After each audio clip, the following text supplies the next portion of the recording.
Operation सिंदूर आजही सुरू असल्याचं सांगितलं जातं की ऑपरेशन सिंदूर पाकिस्तानच्या विरोधामध्ये सुरू आणि ते संपलेलं नाही। पाकिस्तानच्या कारवाया काश्मीरमध्ये थांबलेल्या नाही। प्रधानमंत्री म्हणाले खून और पानी एक साथ नहीं बहेगा। आमचा प्रश्न आहे मग खून और क्रिकेट एक साथ कैसा? ऑपरेशन सिंदूर आजही सुरू असल्याचं सांगितलं जातं की ऑपरेशन सिंदूर पाकिस्तानच्या विरोधामध्ये सुरू आणि ते संपलेलं नाही। पाकिस्तानच्या कारवाया काश्मीरमध्ये थांबलेल्या नाही। अशा वेळेला पाकिस्तानचं कंबरडं मोडण्याची आणि पाकिस्तान बरोबरचे सर्व संबंध तोडून टाकण्याची भाषा देशाचे पंतप्रधान नरेंद्र मोदी, देशाचे गृहमंत्री अमित शहा, देशाचे संरक्षण मंत्री राजनाथ सिंग आणि भारतीय जनता पक्षाचे सर्व असली नकली नेते हिंदुत्ववादी त्यांनी हा विषय वारंवार मांडला की पाकिस्तान बरोबर कोणती संबंध आम्ही ठेवणार नाही।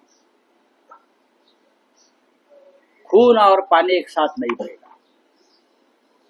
सिंधू वॉटर ट्रीटी रद्द केली। सिंधू नदीचं पाणी पाकिस्तानला देणार नाही। प्रधानमंत्री म्हणाले खून और पानी एक साथ नहीं बहेगा। आमचा प्रश्न आहे मग खून और क्रिकेट एक साथ कैसा खेलेगा? खून और क्रिकेट उजाडलेलं सिंदूर आमच्या महिलांचं इतका लवकर तुम्ही विसरलात? हा काय प्रकार आहे?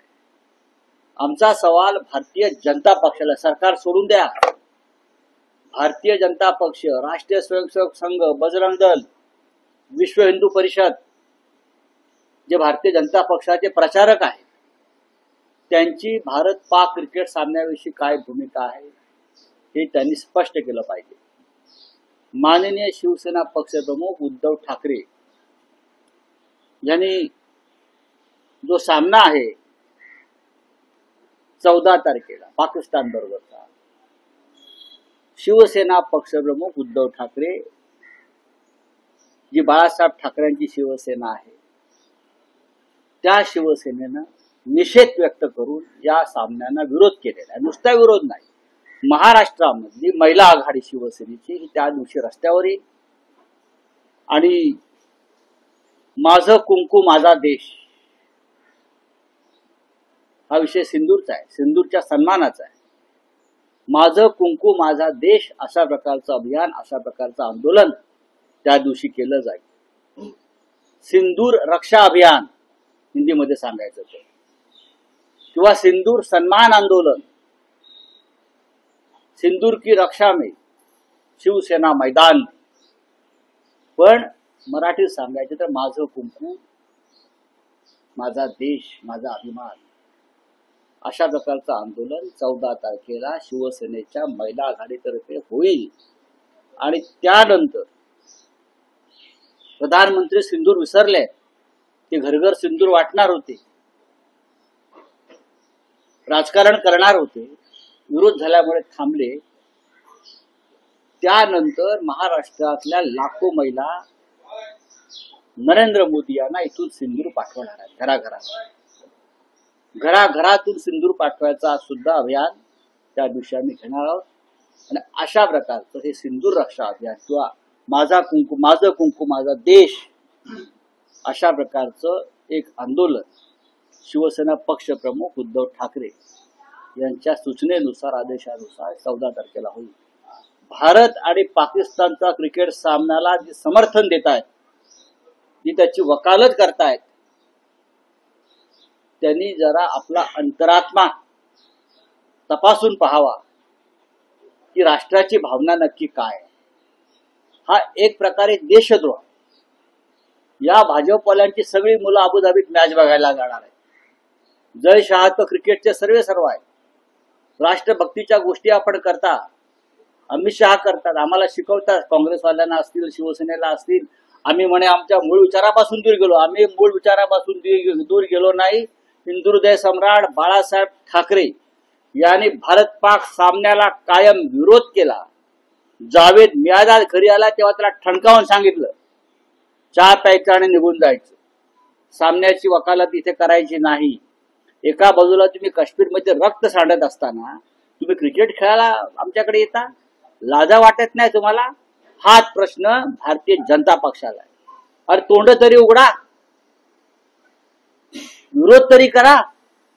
हिंदुत्ववादी आहात ना? ते जे बाडगे बसलेले आहेत सरकारमध्ये महाराष्ट्राच्या शिवसेना म्हणून, बाळासाहेब ठाकरेंचा विचार घेऊन वगैरे, बाळासाहेब ठाकरेंचा विचार होता भारत पाक सामना होणार नाही. काय करतायत निंदे आणि त्यांचे आमदार खासदार पुढारी? काय करतायत? ज्यांनी काय ते मैदान वगैरे उखडलं होतं तेही त्यांच्या पक्षात गेले तसं मला कळलं. पण माझा प्रश्न इतकाच आहे, हा देशद्रोह. ऑपरेशन सिंदूर संपलं नाही, महिलांचा आक्रोश थांबला नाही, आजही सगळीकडे वेदना आहे त्याची. आणि तुम्ही क्रिकेट खेळता पाकिस्तान बरोबर? नाही. शिवसेना माननीय उद्धव ठाकरे यांच्या नेतृत्वाखाली, बाळासाहेब ठाकरे यांची शिवसेना हे सहन करू शकत नाही. महिला आमच्या रस्त्यावर येतील. पहलगाम हल्ला हा गृहमंत्र्यांचं अपयश मानलं जात आहे. 100%. दुसरीकडे जय शाह हे क्रिकेट. मी वारंवार सांगतोय, भारत पाक क्रिकेट सामन्यामध्ये सगळ्यात मोठा जुगार, गॅम्बलिंग, आर्थिक उलाढाल होते आणि म्हणून हे क्रिकेट सामने खेळवले जातात. आणि याची सगळी सूत्र गुजरात मधून हातात या गॅम्बलिंगची, या जुगाराची ऑनलाईन क्रिकेट, विशेषतः भारत पाकिस्तान हे कोण आहेत? ही सगळे ऑनलाईन गॅम्बलिंग राजस्थान आणि गुजरात मधून चालवली जातात आणि त्याच्यामध्ये भारतीय जनता पक्षाचे प्रमुख लोक हे सहभागी असतात. आर्थिक उलाढाल. पण त्या आर्थिक उलाढालीमध्ये 26 आमच्या महिलांचा सिंदूर उजाडला गेला, पुसला गेला. ते विसरून गेले. फक्त राजकारणासाठी हौतात्म्य, भारत पाकिस्तान, पुलवामा, पहलगाम, उरी आणि इतर वेळी व्यापार. शिवसेना 14 तारखेला आपली भूमिका रस्त्यावर दिला. उद्धव ठाकरेंनी स्पष्ट सांगितलं, देशाला हे मान्य नाही आणि हिंदुत्वाला हे मान्य नाही. 4 दिवस बाकी निवेदन वगैरे देणार आहात पंतप्रधानांना पत्र? कशाला? मी तुमच्या माध्यमातून सांगतोय. मी आज ट्विट केलंय, त्यांना टॅग केलंय. निवेदन कशा करतात? त्यांना कळत नाही जनतेच्या भावना काय. स्पष्टीकरण दिले की जागतिक स्पर्धा असतील, आशिया कप असेल, चॅम्पियन्स ट्रॉफी असेल, वर्ल्ड कप असेल, त्यात भारत पाकिस्तान सामना खेळावला जाऊ शकतो. ते काही सांगतील, देशाला मान्य नाही. जे खेळतायत त्यांच्या देशामध्ये 26 लोकांचं अशा प्रकारचं निर्घृण मरण त्यांनी पाहिलं नाही किंवा सिंदूर उजाडलेला नाही. जे इतर देश खेळतायत ते न्यूझीलंड असतील, ऑस्ट्रेलिया असतील, श्रीलंका असेल, अफगाणिस्तान असतील, UAE असतील. आमचा देश दहशतवादाशी पाकिस्तान बरोबरचा सामना करतो. आमचा देश रोज रक्त सांडतोय, बलिदान देतोय. तरी जर नरेंद्र मोदी म्हणत असतील हा जागतिक विषय आहे, मग हा जागतिक विषय इतर वेळी नव्हता का? जेव्हा तुम्ही विरोधी पक्षात होता तेव्हा तुम्ही विरोध केला होता. काल एक महत्वपूर्ण बैठक झाली ती पूर्णतः राजकीय होती. कारण तुम्ही देखील होता, लहान आमदार कोण होतं? ठाकरे बंधू होते. त्यामुळे पूर्णतः राजकीय. कसं काय असेल? 2 ठाकरे बंधू आमचे प्रमुख, म्हणजे उद्धवचे राज्य एकत्र असतील म्हणून ते राजकीय कसं काय म्हणतात? बंधू आहेत ना, बंधू आहेत ते. आणि मी मित्र आहे.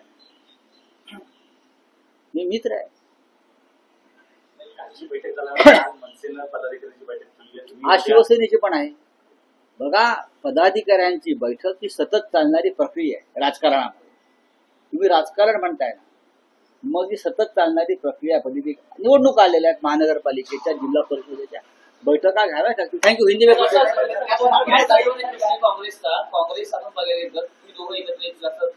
याच्यावरती मी नक्की बोलेन. आज आमच्यासाठी रविवारचं जे आंदोलन आहे भारत पाक क्रिकेट सामन्याविरुद्धच, तो आमच्यासाठी देशासाठी महत्वाचा विषय आहे. राजकारणावरती कधी चर्चा करता येईल उद्याही करीन. एक शेवटचा प्रश्न. वृत्तपत्रामध्ये असं आलं की मनसेने अर्ध्याच्या जवळपास जागा. बघा, वृत्तपत्रात आपण नेपाळमधल्या वृत्तपत्रकारांना का मारलंय आपण ते पाहिलं असेल. खोट्या बातम्या देत.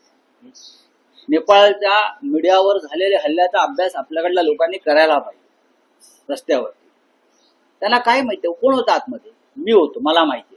उद्धवजी होते, राजसाहेब होते.